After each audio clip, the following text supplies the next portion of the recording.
Hey everyone, welcome to week 7 of the college football season. My name is Mike Browning. I'm the host of the College Football Road Trip at CFBRoadTrip.com.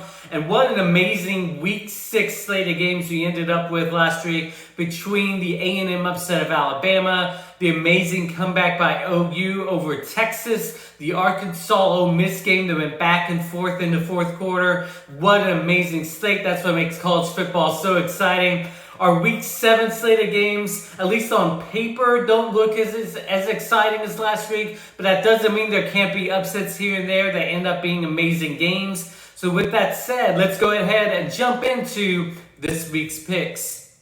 We're going to start off with a Friday night game in the ACC. We have Clemson traveling to Syracuse. This is going to be a pretty intriguing matchup because Syracuse is a team that always seems to take Clemson right to the end. They upset them a couple times over the past few years as well. Clemson is obviously in a little bit of a downward trend, at least this season, not as strong. Syracuse has had a couple struggles over the last couple weeks as well. I think Clemson wants to have a bit of a redemption story this week. They want to show that they're still there in the ACC, even though they might not be top tier in the country. Because of that, I think Clemson has the advantage, and Clemson will come out with the win this week. So I have Clemson winning on the road at Syracuse on Friday night. We're going to stay with the ACC for our first matchup on Saturday. We have Pittsburgh traveling to Virginia Tech. This is a matchup between two kind of under-the-radar ACC games, especially after Virginia Tech lost a close one to Notre Dame last week. Pittsburgh is a team that no one's really talking about, but they're doing pretty well in the ACC. And I think that's going to continue again this week with a win over Virginia Tech. So I have Pittsburgh winning on the road at Virginia Tech in ACC play. Next, let's go to an SEC matchup. We have Auburn traveling to number 17 Arkansas. Now, Arkansas, we know, got blown out a couple weeks ago, and then they came off the 1-point loss to Ole Miss last week, where they went for the 2-point conversion at the end and weren't able to pull it off. I think Arkansas is going to want to show that they're still doing a lot better this season, especially after the last couple weeks. Auburn, again, is always a team that you never know if they're good, you never know if they're bad. They just kind of go from week to week and sometimes play well and sometimes don't play well. Being they're going to be on the road this week, I'm going to have to go with Arkansas having the edge in this one, wanting to show that they are able to bounce back after the 2 straight losses. So I have Arkansas winning at home over Auburn in SEC play. Next, let's go to a Big 12 matchup. We have TCU traveling to number 4 Oklahoma. I've already talked about Oklahoma's great comeback against Texas last week. Obviously, the big news story for Oklahoma is who's going to be starting at quarterback. I can't see Spencer Rattler starting at quarterback at home. If the fans would boo him like crazy, I think if he came out as a starting quarterback this week. So I think Caleb Williams will be the starting quarterback. The question is, will Spencer Rattler even stay with the team?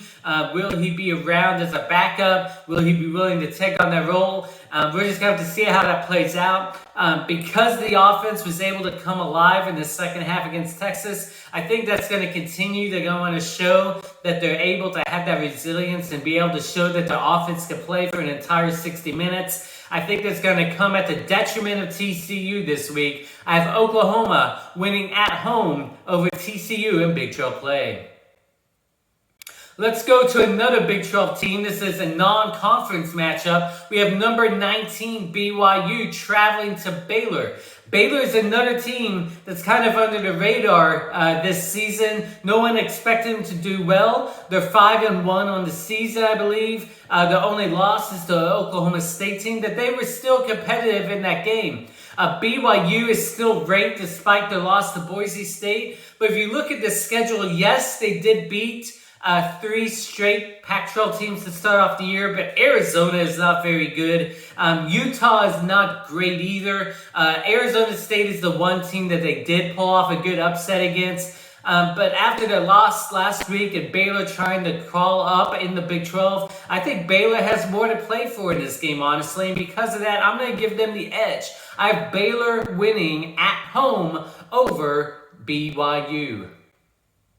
Let's go to another SEC matchup now. We have number 5 Alabama traveling to Mississippi State. Alabama obviously coming off the loss to A&M in a game where, yes, they only lost by 3, but they were down a lot more in the first half. It had to come back to be able to tie it and briefly take the lead in the second half before losing. The question is, how would they bounce back from that? Alabama's always going to still be in the college playoff discussion as long as they only have 1 loss on the season. Because of that, they are going to have to come out. They're going to want to win this game. They're going to want to win it big. They're going to want to win it early. Mississippi State's just not going to be able to do much against Alabama this week, I don't think. So I have Alabama winning big on the road at Mississippi State in SEC play. Staying in the SEC again with another intriguing matchup, we have number 13 Ole Miss traveling to Tennessee. Ole Miss, again, coming off the 1-point win over Arkansas in a game they probably should have lost. At least a game that was, a coin toss at the end. Tennessee is another team that after their early season loss has looked a lot better over the last 2 or 3 weeks. It looks like their offense has finally come back to score big points over the last couple weeks. And because of that, and because they are the home team in this matchup, I'm going to give the edge to Tennessee. I think they're going to be able to pull off an upset this week. I have Tennessee winning at home over 13th ranked Ole Miss in SEC play. Let's go to another ACC matchup now. We have number 22 NC State traveling to Boston College. Boston College is another team that really only has 1 loss on the season, and I don't think anybody expected that to happen. NC State is ranked. They've looked pretty good. They have the upset win over Clemson, which might not mean as much as it did at the time. But I think they're going to be able to travel on the road and win this game pretty handily over Boston College. I have 22nd ranked NC State winning on the road at Boston College in ACC play. Next, we're going to go to another Big 12 matchup between 2 ranked teams. We have number 12 Oklahoma State traveling to 25th ranked Texas. Texas obviously coming off the big loss to Oklahoma where they had a 21-point lead at the end of the first quarter.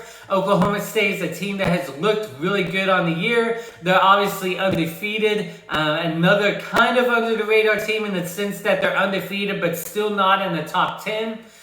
Texas needs to be able to bounce back in this game. They looked really good, at least in the first half against Oklahoma. I think their offense is starting to put things together. They're playing at home this week. I think that's going to give them the edge. So I have a slight upset in this one. I have 25th ranked Texas winning at home over undefeated Oklahoma State in Big 12 play.